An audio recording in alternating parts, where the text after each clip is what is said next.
¿Alguna vez te has preguntado qué ocurre dentro de la mente de un criminal? No el estereotipo de la película, sino el ser humano real que cruza la línea entre la moral y el delito. ¿Qué lo motiva? ¿Qué lo impulsa a romper las reglas sociales más básicas? ¿Nace así o se hace? Hoy, en Estudiando la Mente, nos adentraremos en el oscuro y complejo universo de la psicología criminal, porque entender al criminal es también entender los límites de nuestra propia mente.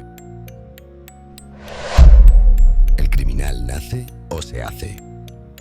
Durante décadas, psicólogos, criminólogos y neurocientíficos han intentado responder una de las preguntas más inquietantes de nuestra era. ¿El criminal nace con una predisposición al mal? ¿O el entorno lo convierte en lo que es? Las corrientes más clásicas, como el determinismo biológico, apuntaban a factores genéticos y fisiológicos. Un ejemplo: César el Hombroso, en el siglo XIX, afirmaba que los criminales podían identificarse por rasgos físicos anormales. Hoy, esa idea está superada, pero dejó una semilla: la búsqueda de lo que hay dentro del criminal. La neurociencia moderna ha avanzado. Se ha encontrado que muchos asesinos seriales o violentos presentan anomalías en el lóbulo frontal, la región del cerebro que regula el juicio, la empatía y el control de impulsos. Pero no todo es biología. El entorno juega un papel crucial. Maltrato infantil, abuso emocional, negligencia, pobreza extrema, desarraigo. Todo eso puede moldear una mente en desarrollo hasta convertirla en una bomba de tiempo. En resumen, no hay una sola causa. El crimen es, muchas veces, la tormenta perfecta entre predisposición biológica, trauma y contexto social. El proceso mental de un crimen. ¿Qué ocurre justo antes de que alguien cometa un crimen? ¿Es un impulso, una decisión fría o un acto de desesperación? Todo depende del tipo de criminal. Los psicólogos han categorizado a los ofensores en varias clases, pero una división crucial es esta: criminal impulsivo. Actúa sin pensar. Su cerebro muchas veces muestra baja actividad en áreas que regulan la autorreflexión. Por ejemplo, un atraco fallido o una pelea que termina en asesinato. Criminal planificador. Aquí entramos en terreno más oscuro. Estos sujetos piensan, evalúan, planean. Algunos incluso disfrutan del proceso. Es el caso de asesinos seriales, estafadores o psicópatas integrados. En ambos casos hay un punto clave: la desconexión con la víctima. La mayoría de los criminales no sienten como sentiría alguien empático. Para muchos, la víctima no es una persona, es un medio para un fin. En términos psicológicos se llama despersonalización o cosificación. Y aquí es donde aparece otro concepto central: psicopatía, sociopatía y trastornos de personalidad. No todos los criminales son psicópatas, pero muchos psicópatas sí acaban cometiendo crímenes. La psicopatía es un trastorno de personalidad caracterizado por la falta de empatía, la manipulación, el egocentrismo y la ausencia de remordimiento.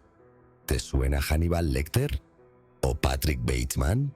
Claro, son exageraciones cinematográficas, pero en la vida real existen personas así. Y lo más inquietante, muchas de ellas no han sido atrapadas.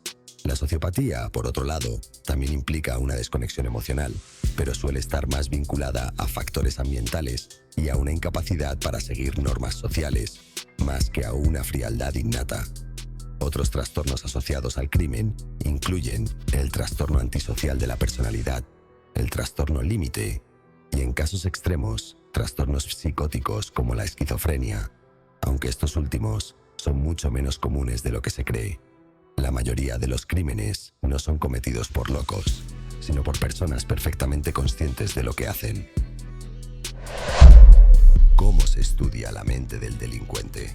Los perfiladores criminales del FBI y otros cuerpos de élite han pasado años entrevistando a asesinos, violadores y delincuentes extremos para crear patrones de comportamiento. ¿Para qué? Para anticipar, prevenir o al menos entender. El perfil criminal es una herramienta que combina psicología forense, criminología y análisis conductual. Y aunque no es una ciencia exacta, ha sido clave para atrapar a algunos de los peores criminales de la historia. Uno de los más célebres, Ted Bundy, encantador, inteligente y monstruoso. Cuando lo entrevistaron, decía cosas como: no siento remordimiento, me gusta controlar. Esa frase resume una de las claves de muchas mentes criminales: la necesidad de poder y dominio. ¿Cómo se estudia la mente del delincuente? ¿Se puede rehabilitar a quizá un criminal? Esta es una pregunta difícil, y la respuesta depende del tipo de criminal. En delitos menores, con contexto social detrás, como robos por necesidad, violencia doméstica reactiva o incluso tráfico por presión, hay posibilidades reales de reinserción. Pero en casos donde hay estructuras de personalidad rígidas, como en psicópatas o asesinos seriales, la rehabilitación es extremadamente improbable. No porque no se intente, sino porque esas personas no ven nada malo en lo que hacen. No se arrepienten, no desean cambiar. Y sin deseo, no hay transformación posible. Reflexión final.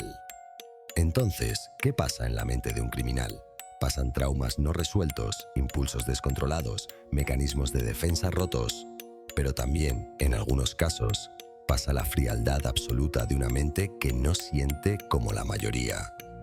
Entenderlos no es justificarlos, es conocer los rincones oscuros de la mente humana para prevenir, para proteger y para aprender hasta dónde podemos llegar como especie. Porque tal vez la pregunta más inquietante no es qué pasa en la mente de un criminal, sino cuánto de eso hay también en nosotros.